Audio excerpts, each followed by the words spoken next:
Welcome back to another episode of Rock Boys Football. One of the more popular conversations we're kind of hearing around the college football landscape resides with this Florida State program, and specifically around quarterback DJU. And I think the conversation is, how much success can this Florida State offense have with DJU at quarterback? And although I understand the origins of that question, I think a lot more of the important conversation that we need to have is, how does Mike Norvell plan on using DJU in the offense? That was the more concerning part of that Georgia Tech game than DJU's performance. Now, hey, I'm not going to get up here and defend DJU and say he played a phenomenal football game and point to his completion percentage.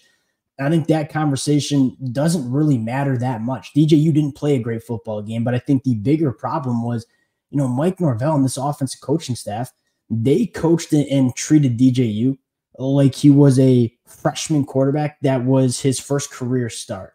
You can go back to the conversation we had all offseason. Why is Florida State bringing in DJU? Because he's a veteran quarterback that has played a lot of football at the collegiate level, and he's a quarterback that can win you a lot of football games. Is DJU going to go out and win a Heisman Trophy? No, I don't think any Florida State fan, rational Florida State fan, expected DJU to come in and put this team on his back. But I think a lot of Florida State fans expected DJU to be a veteran presence that can get the job done and make the throws that Mike Norvell was going to ask of him.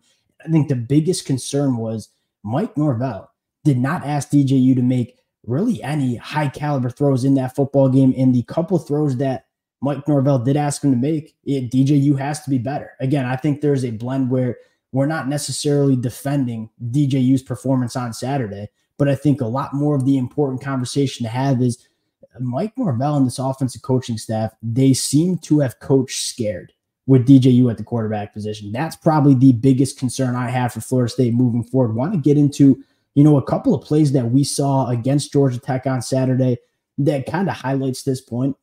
Now, before we do, and as always, to the Florida State fans, one, this is a polarizing conversation. I've been on Twitter. I've been on the message boards. I know a lot of Florida State fans feel a lot of different ways after that performance on Saturday. Whether you agree with the takes, whether you disagree with the takes, there's a lot of different ways to see this. I would love to hear from you guys in the comment section on how you're feeling about this Florida State offense. And without further ado, let's get into this one. And I want to start with, look, I think Georgia Tech knew what Florida State wanted to do, and that was run the football. That's what we said heading into this game, was Georgia Tech was very bad at stopping the run last year. We thought Florida State had an offensive line and a running back room that could really exploit that. And I think the thing is, we saw that on the first two drives of that football game. I mean, Florida State marched the football down the field, got the run game going in a variety of different ways, and they forced Georgia Tech to start loading the box and say, hey, we are not going to let you just run the football every single down of this football game. And when Georgia Tech decided to do that and start putting 7-8 man boxes, Mike Norvell didn't really make any pivots. I think this Florida State offense continued to just run into a loaded box. Now, you can have success with that if your offensive line is the elite of the elite, right? I think going back to Michigan the last couple of years, maybe Michigan was able to do that with their kind of offensive line. I think Florida State's offensive line, one, did not play nearly as good as we expected them to play. But more importantly, this is not an offensive line that you can run successfully into 7-8 man boxes with. You're going to need DJU to make some of those throws. And when Georgia Tech rolls into that safety in the box look, and they're going to leave one safety high, you have to be able to punish teams. And I think the most frustrating aspect of that is, one, Mike Norvell didn't ask DJU to make any of these throws. But I think even the more frustrating part is, all offseason long, you read the fall camp intel coming out of Florida State and say, these wide receivers are big, they're fast, they can work vertical. If Georgia Tech's giving you a single high safety look every single play in the second half, why are we not using those wide receivers to work vertically down the field? Now, Florida State did take a couple of shots, and we're going to get into that. I think Ja'Kai Douglas is probably the biggest example where that throw was there. It needs to be made if you want to win that football game, and DJU didn't make it. And so I think you're at a crossroads with, hey, we either have to ask DJU to make those throws more consistently, and if we're not going to ask him to do that, or if he's not capable of making those throws consistently, we should just trot out Brock Glenn. Because I think you could ask Brock Glenn to run that same kind of offense that DJU was asked and probably have the same kind of success. And so that's kind of the more frustrating part, is you go out to the transfer portal, you get a quote-unquote bridge quarterback in DJU that you think you can win a lot of football games with in 2024, but you treated him like he was a freshman quarterback. Now, getting into some of the plays that I kind of want to highlight, you take a look at this one play here, 1st and 10, that Georgia Tech is going to run this, load the box. This is kind of in the third quarter where we saw Georgia Tech consistently roll this safety into the box here as we're going to full screen this year. And Florida State's going to run into that box, and they're not going to have a lot of success, right? 2 or 3 yard gain. The stuff rate was just not good enough. Florida State did not have enough success on 1st and 2nd down. Now, the more concerning part is, all right, we got 2nd and 7. They're going to do the same exact thing and roll these safeties into the box. We have a one-on-one matchup with Malik Benson here. And Mike Norvell is finally going to ask DJU to go make that throw.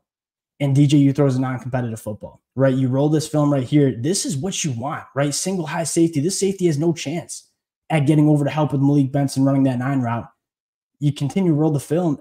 DJU has a nice pocket. Maybe Cam Davis can do a little bit better in pass protection, picking up that safety blitz. That being said, this is a pocket where if you're DJU, you have to make these kind of throws if you want to be a top 10 team in the country.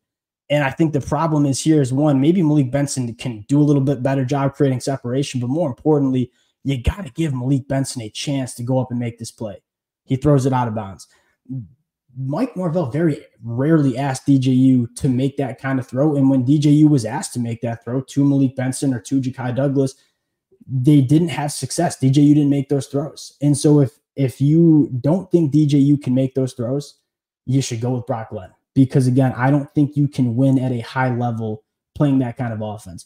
Now, I think the second thing I want to look at here is DJU getting hot on 3rd and 7. Again, this is what was – and this is kind of gets to the point that, hey, we're not getting up here and defending DJU because I don't think he played a very good football game either, right? It's 3rd and 7. Georgia Tech is showing blitz. They're going to come with pressure. And DJU kind of knows where he's going, but he gets a little gunshot here, right? I think you kind of rolled this film right here, and we're going to kind of freeze frame it. They're sending pressure. DJU knows where he needs to go with the football, right? And he just doesn't throw. He doesn't pull the trigger. And then we end up converting this because he makes a play with his legs, but he kind of gets tackled into the 1st down anyways. I think the biggest problem is, one, Mike Norvell treated DJU like he was a freshman quarterback. But I think more importantly, DJU kind of played like a freshman quarterback in that football game as well. So I think the conversation that Florida State needs to have is, hey, do we think DJU can operate like a 4th-year starter, which we've seen him do that. I think Mike Norvell needs to ask him to make some of these higher level throws on a more consistent basis. So you're going to play Boston College Monday night. You're going to have an opportunity to let DJU cook a little bit. And I think that's the biggest conversation we can have around this Florida State team. Now, getting into the defensive side of the football, it was kind of equally as frustrating where you saw Georgia Tech. I want to just talk about this and show 1 or 2 plays again of what Florida State did on defense. What did we see Georgia Tech do after the first 2 drives? They started giving loaded boxes, and they said, hey, Florida State is going to run the football a lot. We're not going to let them run the football. We are going to challenge their wide receivers on the outside, and we're going to make Mike Norvell and DJU make some of those throws down the field, which DJU failed to make, and Mike Norvell failed to ask them to make. But I think secondly, and most frustratingly, is you look at the defense and said, Georgia Tech ran the football 69% of the plays. They ran 52 plays. They ran the football on 36 of them. It was no secret what Georgia Tech wanted to do, even going back to 2023.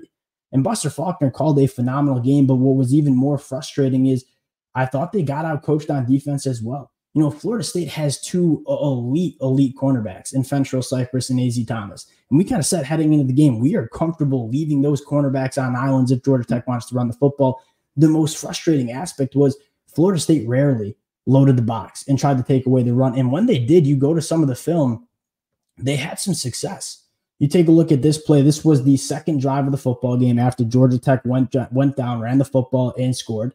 What does Florida State do? We start walking in some safeties. You freeze frame 1, 2, 3, 4, 5, 6, 7, and 8-man box with really Shaheem Brown coming in too. And we're leaving, and we're comfortable with Fentrell Cypress on this one-on-one matchup. What happens? We get him behind the chains, get a negative play. You end up getting a 3-and-out on that drive. And then later in the football game, they just left their 2 safeties high. You look at this 2nd and 4. This is a pretty clear run play for Georgia Tech, especially with how they called the offense throughout the whole football game. What is Florida State doing here?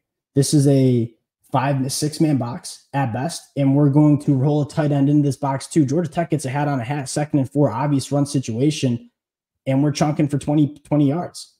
And so my frustrating aspect around how Florida State called their defense was we saw one team, that was Georgia Tech, make some changes schematically to what they wanted to do. And we saw another team in Florida State just not really make any changes throughout the football game. Hey, I'm being critical of Mike Norvell, but I've been very vocal. I think Mike Norvell is a great coach. I think he's going to get this thing going, but you got to be better.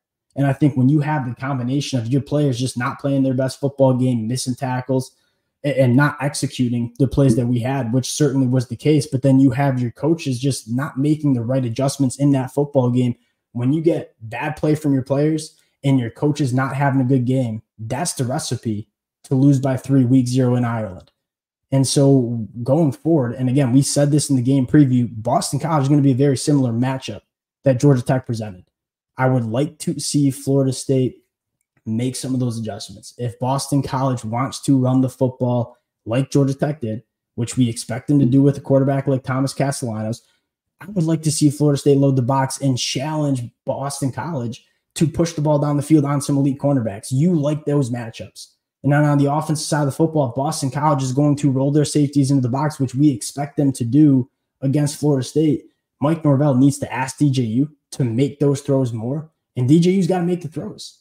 And if you have that happen, I think this Florida State team can win a lot of football games, but I think it starts with Mike Norvell asking DJU to be the quarterback that they expected him to be when they went out and they got him in the transfer portal. Look, if Mike Norvell didn't think they could win football games with DJU, they wouldn't have gotten him. They would have rocked with Brock Glenn or Luke Romanoke.